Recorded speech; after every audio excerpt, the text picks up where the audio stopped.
My name is Richard Rangel. I'm the Brazilian Jiu-Jitsu instructor at PCC for the Sylvania and the Rock Creek campuses. I also do mixed martial arts conditioning.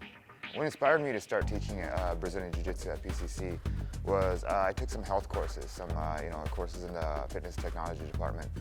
And one of my instructors was an old kind of judo guy who was a martial artist as well. And we talked about doing jiu-jitsu as a credit class because it was such a growing sport and it was getting so big around the Portland area. What happens in a typical jiu-jitsu class is basically we bow in, traditional bowing in and off, on and off the mat. I give the class, as they're standing looking at me, I give them an overview of pretty much what the plan of the day is. And then we start right off the bat doing a real quick warm-up and make sure they get the heart elevated. And then we go into our basics warm-up, basically like sport-specific movements and things that they would have to learn from muscle memory. After the warm-up, it could take anywhere from 15 to 20 minutes. We get into our instructional period, and that can last anywhere from 25 to 30 minutes, depending on how hard or how difficult the class is going to be that day. The training for jiu-jitsu is very, very repetitive. So if we're doing something specifically, say I'm just going to name off some techniques, guard, armbar, triangle. Those things can be done 20, 30, 40 times in one sitting, just trying to get the muscle memory, trying to get the person to get into that same position every time. No doubt about where they're supposed to be, instead of trying to figure that out when they're rolling live or when they're having to deal with it self-defense wise. After that, I usually like to close class off with at least 4 rounds. They could be anywhere from 4 minutes to 6 minutes, sometimes 10-minute rounds, depending on if anybody's competing or if there's a tournament anywhere. And those will be, starting from the knees with a mouth guard, shake hands and go as hard as you need. And after the 4 rounds, we all do a cool down, we line up, we talk about what happened in the class, and then we bow out.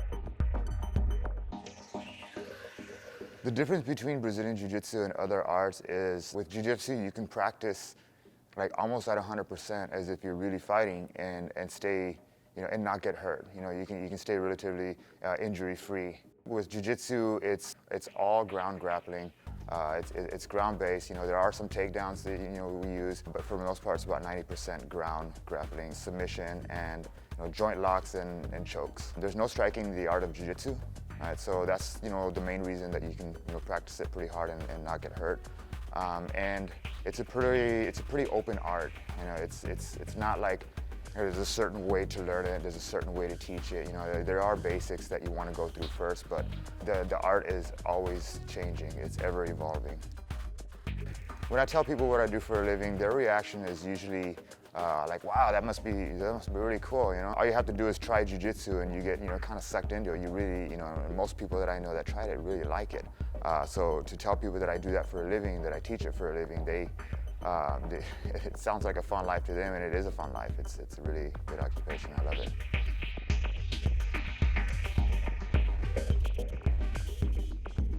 When somebody first walks in the door of the academy, they come in for one of 2 reasons: to learn self-defense and to learn what they saw on TV because they just want to learn it. What they get is something even more. All right, you can learn the self-defense. You'll learn what you see in the cage. You'll learn what you see, on the grounds in these fights. But you also be part of a community. In Jiu-Jitsu, what brings people close is hard work and sweat. Right? And when 2 people are, the connection that you get in Jiu-Jitsu just from training with your peers and the people around you is much more than any other martial art, because the friendships that you make. And when I look around my academy, I see all different walks of life. Everybody. They could be lawyers, they could be teachers, they could be PE instructors. And everybody is there for the same reason: to learn, to practice, to share their jiu-jitsu with everybody else.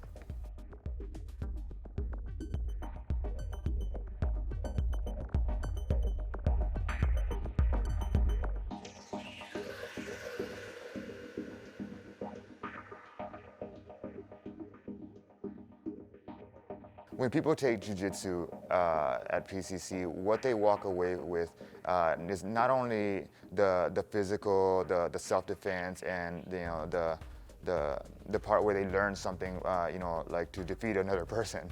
What they walk away with is confidence, with the knowledge that they are capable. So a lot of people come into the class thinking, oh man, I can't do this. This is too physical for me.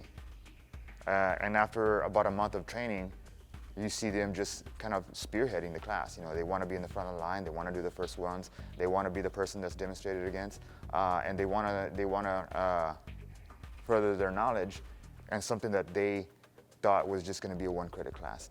So I think their confidence, peace of mind, I think those are the biggest things that the people take from Jiu-Jitsu. If I could describe Jiu-Jitsu in one word, the first word that comes to my mind is flow. When we wrestle live in Jiu-Jitsu, especially at a higher level, it's not really about submitting the other person or trying to impose your will on the other person or trying to beat the other person. It's trying to flow with the other person, right? Trying to take what they give you and then turn around and either use it to your advantage or turn around and make it something that they weren't intending to do.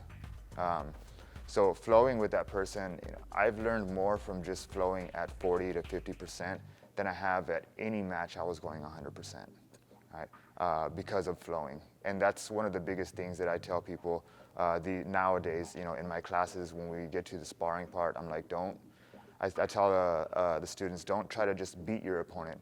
Try to flow with them. Try to learn from them. Try to learn from what they're doing and learn the timing, learn the technique, and just have fun with it.